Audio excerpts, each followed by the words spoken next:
दिव्यांग एकता एवं कल्याण मंच के जिलाध्यक्ष हीरालाल रावत आज हमारे साथ हैं, जो सरस्वती शिशु मंदिर को संचालित करते हैं ग्राम दुरकपुरा में। वो आज हमसे रूबरू हो रहे हैं, उनसे हम सीधी बात करेंगे। हीरालाल जी, आपका स्वागत, अभिनंदन मेरे इस चैनल पे। आप क्या करते हैं? मैं अभी वर्तमान में विद्या भारती द्वारा संचालित सरस्वती शिशु मंदिर जो मालवा प्रांत में अपने संचालित हो रहे हैं, उसमें मैं यहाँ विद्यालय में प्रधानाचार्य पद पर कार्यरत हूँ और सन 2001 से मैं विद्यालय का संचालन कर रहा हूँ इसी गांव में। कैसा लगता है बच्चों को पढ़ाना आपको? बच्चों को पढ़ाना पहले मेरी प्राथमिकता है।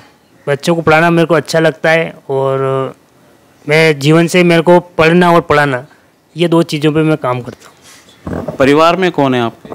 परिवार में एक माता जी हैं, एक भैया हैं, भाभी जी हैं और 2 भतीजे हैं। खेती वगैरह कैसे करते हैं? खेती तो मैं कर नहीं पाता हूँ, भैया संभालते हैं और एक मजदूर रख रहा है, मजदूर करते हैं। आप दिव्यांग कब से हैं? मैं दिव्यांग जन्म से 3 वर्ष के बाद हुआ। कैसे हुआ, क्या हुआ? मम्मी जी बताते थे कि शायद 3 साल तक मैं ठीक था, उसके बाद कुकड़ेश्वर हॉस्पिटल में इंजेक्शन लगवाने गए, पोलियो में आ गए। फिर इसका इलाज आपने करवाया? पहले तो इधर उधर देवी देवता को वहाँ जाते थे, वहाँ पे बहुत सी बार ले गए, न कुछ भी ये हुआ नहीं। वो आज जो फैसिलिटी है वो पहले थी नहीं, इसलिए इसका इलाज कोई संभव था ही नहीं। पोलियो संबंधित पहले कोई इलाज नहीं था। अभी आपको जिलाध्यक्ष बनाया है दिव्यांग एकता एवं कल्याण मंच का, आप क्या काम करेंगे? दिव्यांग एवं इसका अध्यक्ष बनाने के पीछे मेरा एक सबसे बड़ा मकसद रहेगा, जो अपने भैया बहन जो हैं वास्तव में जो दिव्यांग हैं उनको लाभ मिलना चाहिए, वो लाभ से अभी तक वंचित हैं। ऐसे बहुत सारी योजनाएं जो संचालित होती हैं शासन द्वारा, उनको अभी तक कोई लाभ नहीं मिल पा रहा है। क्योंकि मैं अक्सर विद्यालय के माध्यम से या संघ के माध्यम से मैं गांव में प्रवास होता है, बहुत सारे लोगों से मिलना भी होता है, तो ऐसे मैंने देखा है कि वो वहीं के वहीं हैं, ना उनकी सूद लेने वाला कोई नहीं है। फिर 2-4 के नाम निकाल के आए, उनको पेंशन भी नहीं मिल रही। तो सबसे पहले मेरी प्राथमिकता रहेगी कि अपने जो दिव्यांगजन हैं उनको कम से कम पेंशन तो मिलना चालू हो जाए, उसके बाद उसके आगे की जो प्रोसेस होगी, जो शासन में जो पात्रता में आएंगे उसको लाभ दिलाएंगे। कैसे बनाया आपको अध्यक्ष? कहाँ आपकी मीटिंग हुई? ये मीटिंग खंडवा में हुई थी। अभी जो प्रांतीय कार्यकारिणी की जो बैठक हुई थी, वहाँ से जिलाध्यक्षों की नियुक्ति हुई। अभी 17 जिलों की नियुक्ति हो चुकी है, बाकी की अभी और चल रही है, जो आगामी बैठक में बाकी जिलों में भी पूर्ण हो जाएगी। आपने मनासा तहसील की बात करें, जिले की बात करें, आपने इसमें कुछ काम किया दिव्यांगों के साथ बैठकर? पहले मैं अपने जो मनासा तहसील में जो अन्य शिविर वगैरह लगते थे या अन्य जो बैठकें चलती है उनमें जाता आता था। पहले मेरे पास कोई दायित्व नहीं था, बस मैं एक दिव्यांग का जो शिविर लगता है, दिव्यांग के माध्यम से मैं दिव्यांगों शिविर में जाता था।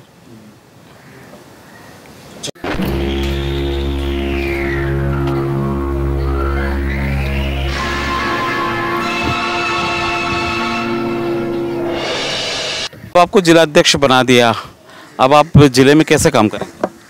जिले में मैं जैसे मनासा तहसील में अभी नई कार्यकारिणी बनाऊंगा, तीनों तहसील में कार्यकारिणी बना के पहले दिव्यांगों का सर्वे करूंगा, कौन सी ब्लॉक में कितने दिव्यांगजन हैं, और इसकी कुछ जानकारी मैं अपने नीमच जिले में जो पुनर्वास केंद्र है वहाँ से थोड़ी जानकारी वहाँ से ले लूँगा।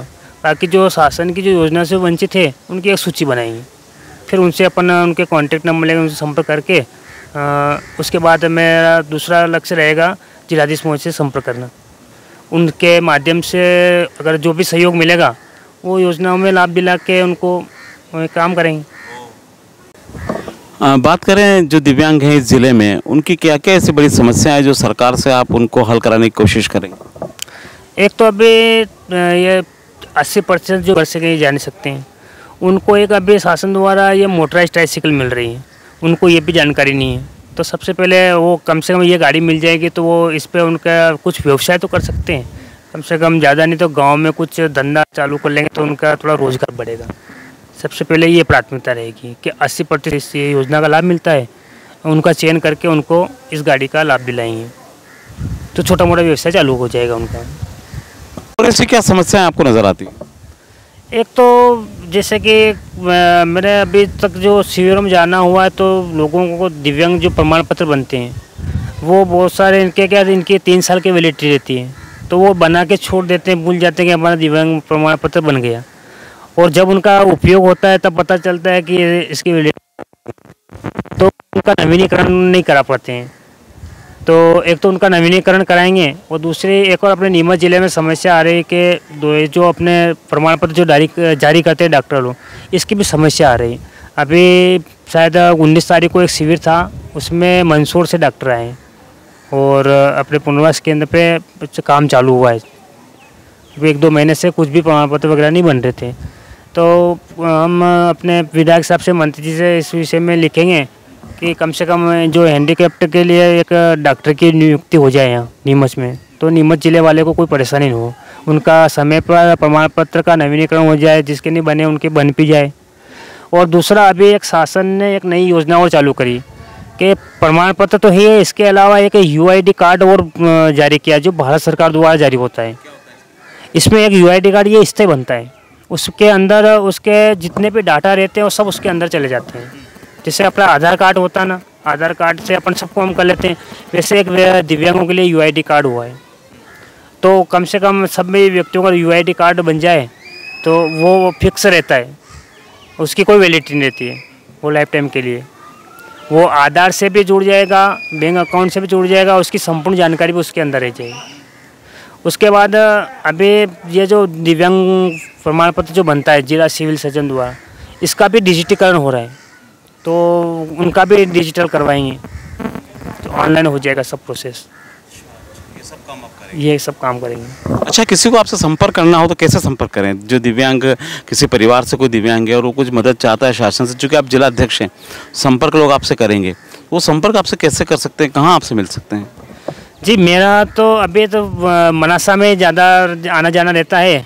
मैं अधिकतर ग्राम भारतीय कार्यालय या अपने जनपद के पास ही मिलता हूँ। और मैं अभी एक इसका दिव्यांग का मनासा नीमच ज़िले का एक ग्रुप बनाने वाला हूँ। वो तो उसमें मेरे पास जितने कॉन्टेक्ट आ जाएंगे, उसमें मैं हर तहसील से उसमें व्यक्ति को जोड़ूंगा और उसके बाद हर तहसील की एक कार्यकारिणी बनाऊंगा। मनासा की अलग बन जाएगी, जावत की अलग बन जाएगी, नीमच की अलग बन जाएगी। उसके माध्यम से सभी उसके कार्यक्रम में जुड़ जाएंगे, क्योंकि जो स्थानीय रहते हैं लोग उनके संपर्क में रहते हैं। अब मान लीजिए मैं मनासा से हूँ, अब जावत वाले मेरे को कैसे कांटेक्ट करेंगे, तो जावत के लिए मैं एक नई कार्यकारिणी बनाऊंगा। तो वहाँ के 10 जनों की कार्यकारिणी बनेगी, वो उस जावत तहसील का उनको काम देंगे, केवल जावत तहसील उनको देखना है। बहुत आप काम कर रहे हैं, बहुत बहुत धन्यवाद। धन्यवाद सर।